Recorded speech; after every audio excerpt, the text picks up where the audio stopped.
एक समय की बात है। पहाड़ियों और सरसराते जंगलों के बीच बसे एक शांत गांव में आर्यन नाम का एक जिज्ञासु 10 साल का लड़का रहता था।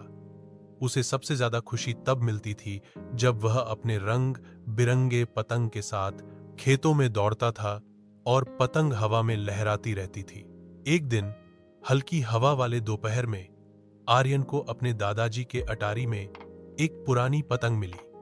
वह पतंग बाकी सभी पतंगों से अलग थी। उसका कपड़ा इंद्रधनुषी रंगों में चमक रहा था और सुनहरे धागों से तारों और चांद की आकृतियां बनी थीं। उसकी पूंछ में एक छोटा सा नोट बंधा था जिस पर लिखा था, मुझे सूर्यास्त के समय उड़ाओ और कसकर पकड़ना। आर्यन का दिल उत्साह से धड़कने लगा। वह सूरज के नारंगी और गुलाबी रंग में ढलने का इंतजार करता रहा। जैसे ही समय हुआ, वह अपने घर के पीछे वाली पहाड़ी पर दौड़ गया और पतंग को हवा में छोड़ दिया।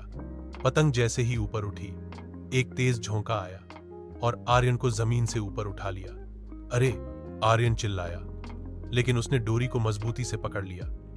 उसकी हैरानी की कोई सीमा नहीं रही जब पतंग रुकने की बजाय और ऊपर उड़ती चली गई और आर्यन को भी अपने साथ ले गई। बादलों के ऊपर आर्यन ने खुद को चमकती नदियों, तैरते द्वीपों और जादुई जीवों से भरे चमकते जंगलों के ऊपर उड़ते हुए पाया। बोलती हुई चिड़ियां, चांदी के लोमड़ी और रोशनी से बने तितलियां। पतंग जैसे जानती थी कि उसे कहां जाना है, वह आसमान में नाचती हुई उड़ रही थी। जब वह एक दिल के आकार की झील के ऊपर से गुजरा तो हवा में एक आवाज गूंजी, साहसी सवार, आसमान ने तुम्हें चुना है। बादलों के राज्य में तूफान आ रहा है। सिर्फ एक सच्चे दिल वाला ही सूरज की रोशनी वापस ला सकता है। चांदनी की रोशनी में आर्यन और उसकी पतंग उस काले आसमान की ओर बढ़े जहां बादल गरज रहे थे। वहां उसकी मुलाकात बादल रानी से हुई, जिनके आंसुओं ने तूफान ला दिया था। उनकी मुकुट एक शरारती हवा के आत्मा ने चुरा ली थी और उसके बिना आसमान चमक नहीं सकता था।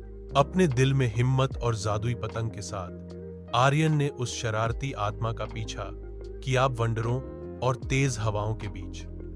आखिरकार एक साहसी गोता और चतुराई से पतंग को घुमाकर उसने मुकुट को हवा में ही पकड़ लिया और रानी को लौटा दिया।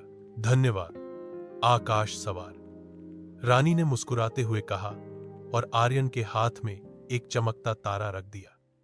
यह तारा हमेशा तुम्हें रोमांच की ओर ले जाएगा। जैसे ही बादल हटे और सूरज फिर से निकला, पतंग ने आर्यन को धीरे धीरे उसकी पहाड़ी पर वापस उतार दिया।